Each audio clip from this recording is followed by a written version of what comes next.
ती म्हणतात ना की एकदा प्रेम मिळाल्यावर परत ना त्याची कदर राहत नाही, तसंच काहीच झालंय बघा माझ्या बाबतीत. हाय सगळ्यांना. बघा आता दुपारच्या 1:30 वाजले त्या आणि बसली बघा मित्रांनो, जेवण ते केलं आत्ताच आणि बसली बघा. बाकीची सगळी जण गेली कामाला, आईला पण बोलवलं आज कामावर, आई गेल्या बघा. आणि म्हणलं पिशव्या ज्यामध्ये घेतल्या होत्या तेवढ्या तरी पूर्ण करून द्याव्या म्हणलं त्यांना.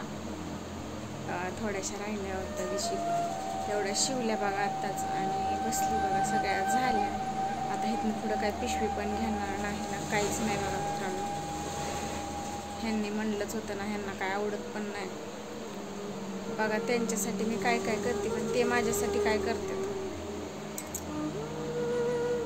काल आईला सांगायला गेली होती ह्यांची तक्रार. आईंनी तर माझ्यावरच ढकललं सगळं. तू ग बस, तो तसा नाही, असा नाही, तसं नाही म्हणून. किती विश्वास आहे म्हणायचं बघा बरं आईचा लेकावर. मला कोण समजून घेत आहे का नाही, का तर माझ्याकडे प्रूफ नाही म्हणून. आज ना उद्या मला प्रूफ मिळेलच की.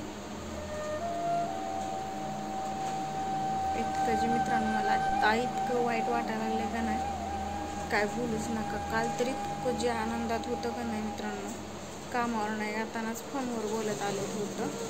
जसं कामावरनं आलं होतं तसं खुश होतं ना. आई तर म्हणलं कामावरनं कंटाळून येतं, असंच येतं, तसंच येतं. आणि आज तर बघा, काल तर बघा इतकं खुश झालं होतं का नाही. आमचं लग्न झालं सुद्धा एवढं खुश नव्हतं ते, इतकं खुश होतं. आणि त्या खुशीच्या आनंदाच्या ह्याच्या भरात त्यांनी चिकन आणलं, चिकनचा बेत केला अक्षरशः. मला विचारलं सुद्धा नाही तू जेवलीस का बाबा म्हणून.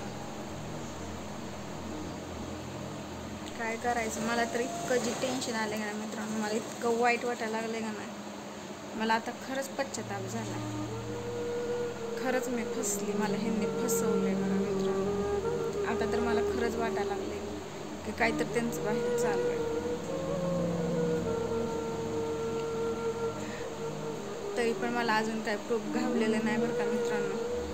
मी बघते आता कामावरनं आलं का नाही विचारणार. आता मी डायरेक्ट विचारणार, कारण मला आता इतकं सहनच होणार झालं. इतकं जी मला काय करावं काय ना सुचना झालं. मी सांगायचं कोणाला.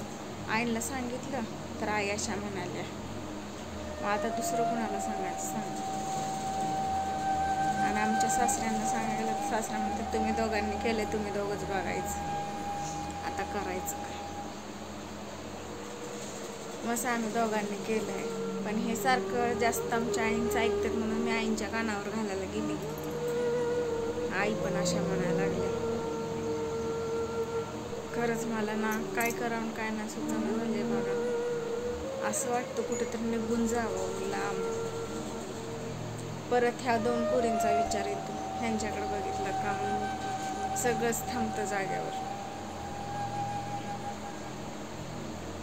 असं वाटतं की आपलं कोणच नाही गाय की. यांनी मला पूर्ण एकटं करून सोडलं.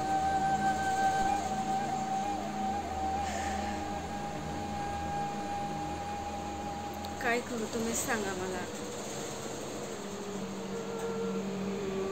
ह्यांच्याकडनं असली अपेक्षा नव्हती मला, ते एवढ्या थराला जातील म्हणून. कारण मला पहिल्या स्टार्टिंगला काय वाटायचं माहिती का, हे असं नाहीत करणार.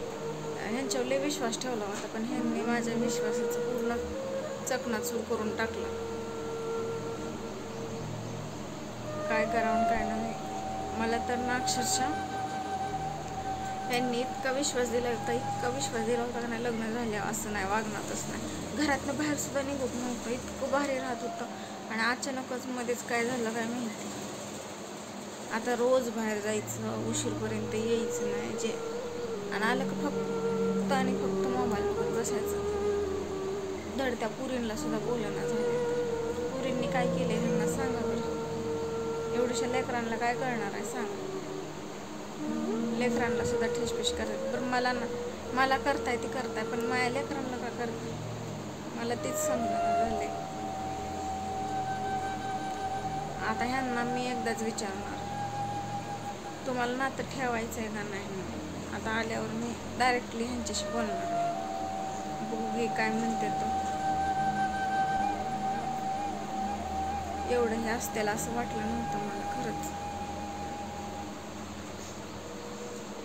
आज गेले तर कामावर इतकं भारी, आज नवीन ड्रेस घालून गेले. कामावर कोण नवीन ड्रेस घालतं का? नेमकं काम करायला गेले तर का भेटायला गेले तर तीच समजना झालं.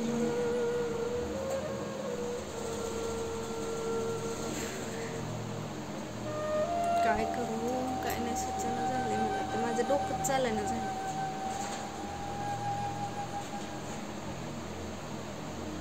बघू, तरी पण अजून संध्याकाळी एकदाच विचारणार, नाहीतर मग मी सरळ जाणार आहे बघा पोलीस स्टेशनला, महिला आश्रममध्ये जाणार आहे.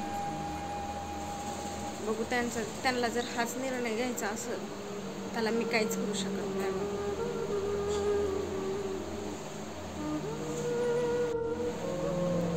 ते म्हणतात ना की एकदा प्रेम मिळाल्यावर परत ना त्याची कदर राहत नाही, तसंच काहीच झालंय बघा माझ्या बाबतीत. ह्या घरात की नाही मला कोण समजून घेणार पण नाही. आज चांगला अनुभव आलाय त्या गोष्टीचा. खरंच मित्रांनो, कोण कोणाचं नसतं.